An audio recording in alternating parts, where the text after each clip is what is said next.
Mga mahilig sa thriller, kumusta?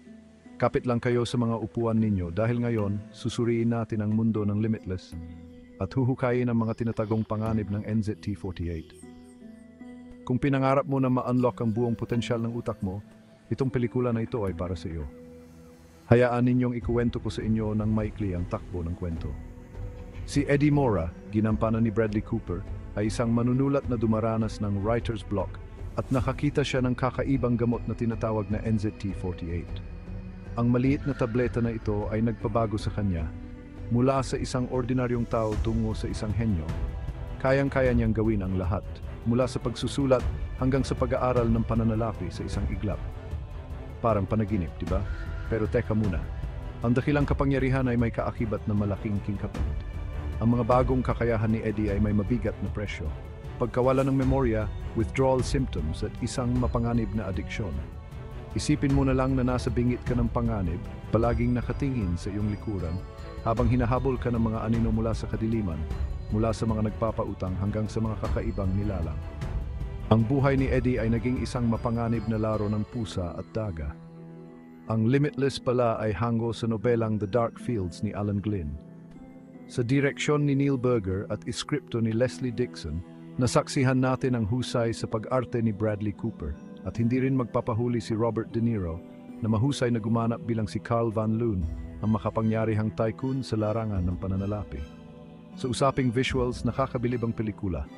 Ang mga special effects tulad ng fractal zoom at out-of-body experience ay nagpapakita ng kakaibang pananaw ni Eddie.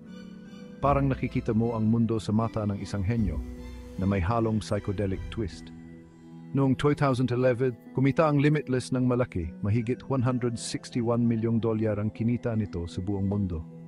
Dahil sa tagumpay nito, nagkaroon pa ito ng sariling TV series na mas lumalim pa sa mundo ng NZT-48. Pero puntahan natin ang pinakaugat ng istorya.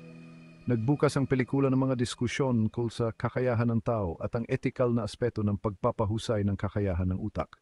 Isipin mo na lang na may tableta kang pwedeng inumin para maging pinakamagaling na bersyon ng sarili mo. Pero ano ang kaya mong isakripisyo? Ipinakita sa pelikula ang ating mga pangarap at pangamba pagdating sa pag-abot ng ating buong potensyal. May mga pumuri sa visual style at galing ni Cooper sa pag-arte, samantalang ang iba naman ay nagsabi na hindi nito masyadong nabigyang pansin ang moral na aspeto ng kwento. Gayunpaman, ang Limitless ay nag-iwan ng marka, naging isang usap-usapan tungkol sa nootropics at self-improvement. Sa huli, para bang nakuha na ni Eddie ang lahat. Pero iniwan tayo ng pelikula na may mga tanong na pumipilit sa atin na mag-isip, talaga bang nakawala na siya sa NZT-48? Isang cliffhanger na mananatili sa atin kahit tapos na ang pelikula. Yun lang muna. Ang pangako at panganib ng pag-unlock ng buong potensyal ng ating utak. Kung hindi mo pa napapanood ang Limitless, isa itong nakakagigil na pelikula. Pero tandaan, lahat ng shortcut ay may kaakibat na kapalit. Salamat sa panonood.